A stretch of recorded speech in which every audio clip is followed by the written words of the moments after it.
there's another kind of instinct that you need to be on the lookout for, and this one is a liar.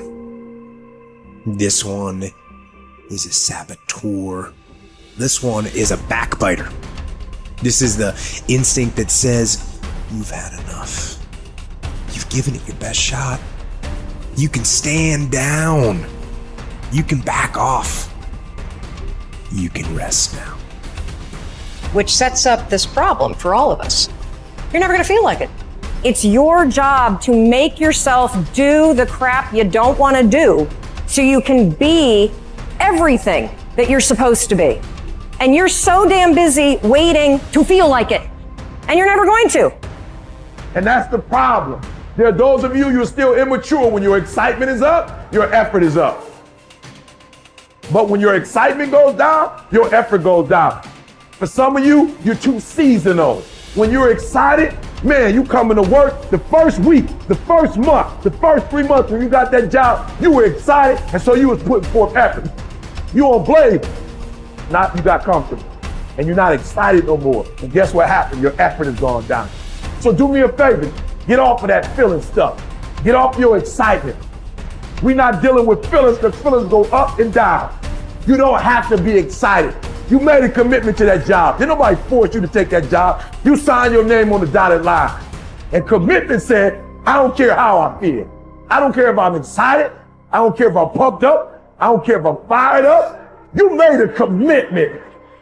Now it's time to put up. Lazy people do a little work and think they should be winning, but winners work as hard as possible and still worry if they're being lazy. So if you're a winner, you ain't comfortable.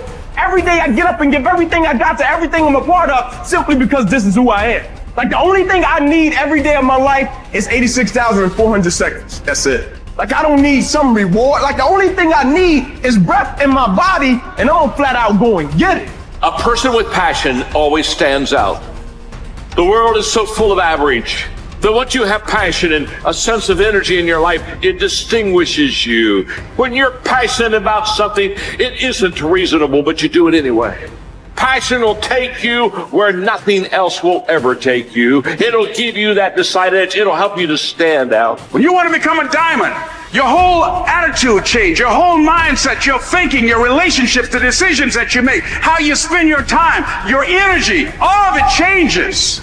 See, this is something that you can't be in this business. This business has to be in you. You take advantage of this opportunity. You let everything else go. You eat different. You study different. You practice different. You don't belong at the bottom, and it's time for you to get your butt from down there. It's time for you to stop being comfortable at the bottom. Get your butt up and get to where you're supposed to be. You are a royal priesthood. Get where you belong. Do what you're supposed to do. Live like you're supposed to live.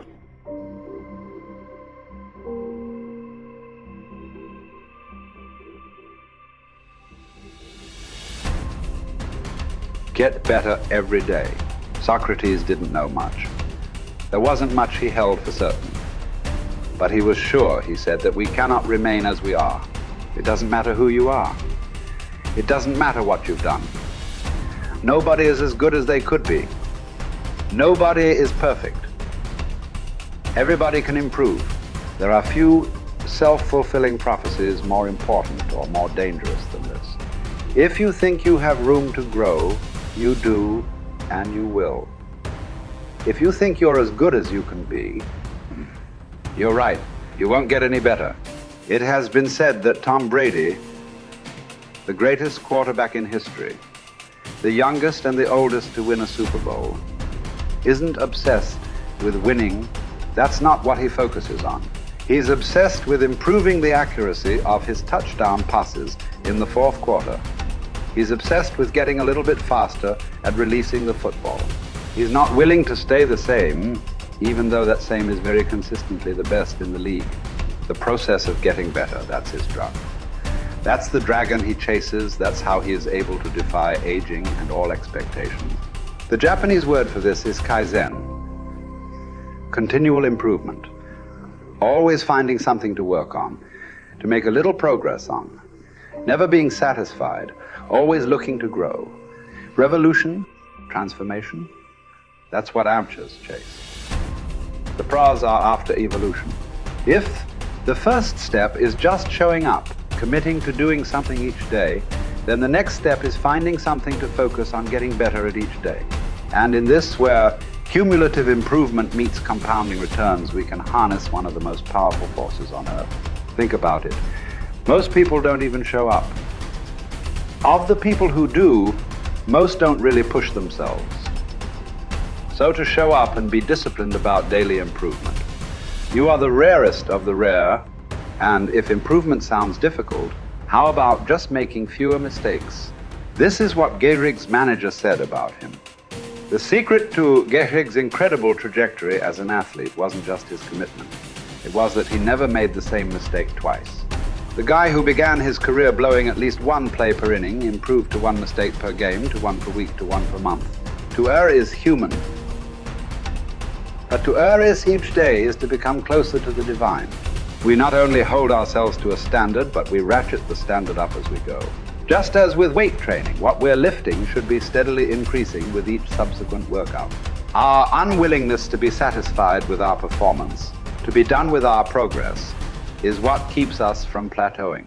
It drives us forward. Is it a little discouraging that we never seem to arrive?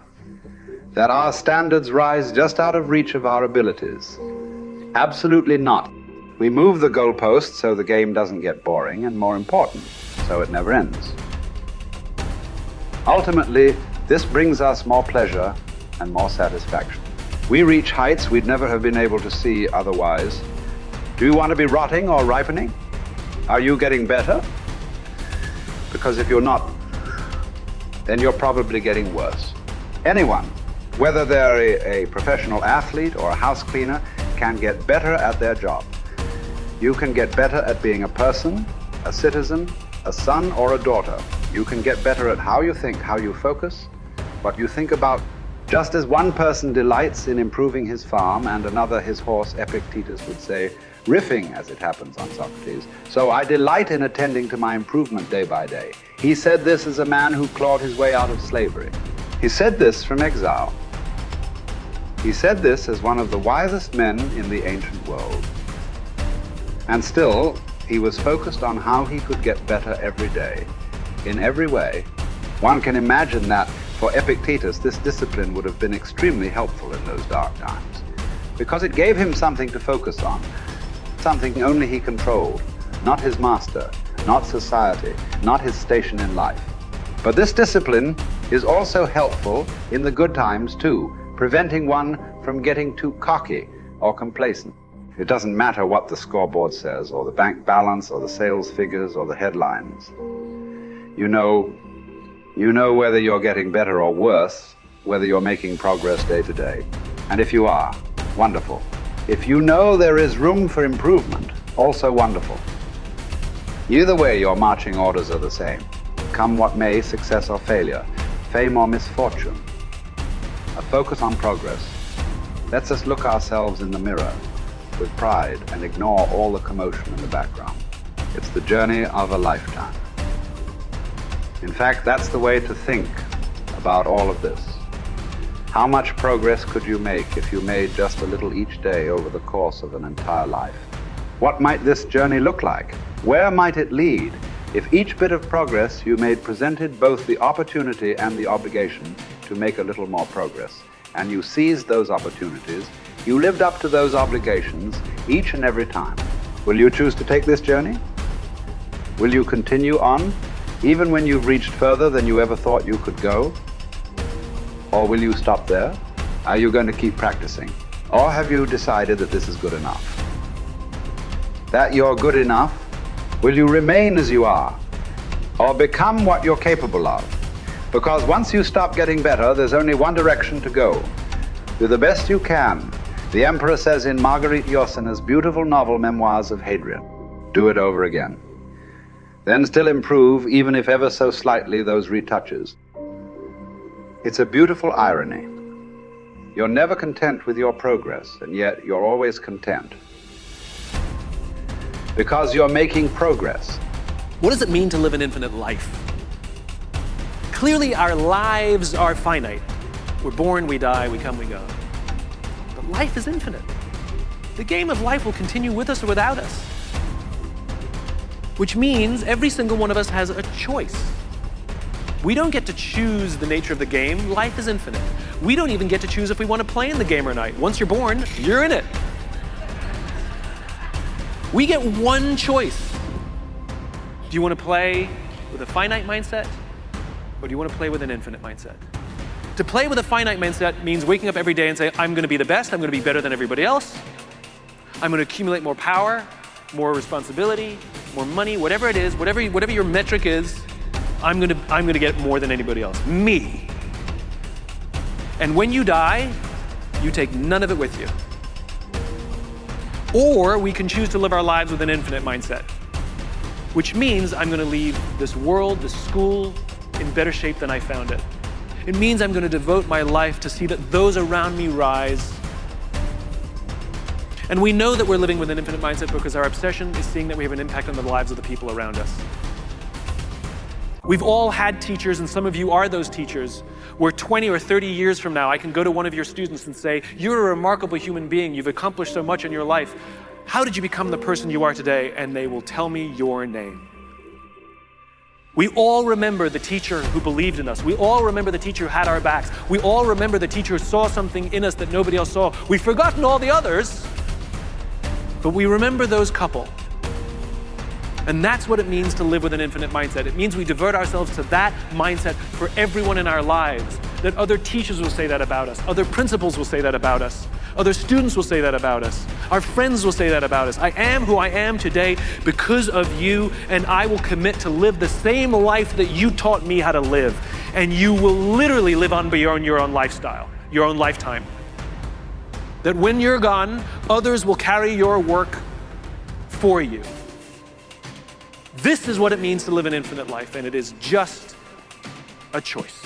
Nobody changes until they change their energy. When you change your energy, you change your life. It's the way it is. When you stop using your enemy to reaffirm your addiction to hatred, when you stop using your best friend to reaffirm your addiction to suffering, when you stop using your Facebook to reaffirm your addiction to insecurity, when you stop that whole process and you start going inward and you're no longer relying on those outer things to create those emotions, and you start creating those inner emotional states, you start changing your energy. Now, whatever is no longer a vibrational match between you and that past, present reality is going to fall away. Right. They're just going to spiral out. You're no longer putting your attention on them. In other words, the stronger the emotion you feel with some problem in your life, the more you give it your attention. Where you place your attention is where you place your energy. You're giving your power away, your life force. Yeah. Lower the volumes of that emotion, you take your attention off that person, you're calling energy back to you. Yeah. And you're building your own electromagnetic field. We've seen the evidence of that in many events, because when people start overcoming themselves, the first day, not always, but the energy of the room will drop. Why? Because they're drawing from the field to build their own field. Now when they build their own field the next day and the fields start interfering with the people next to them,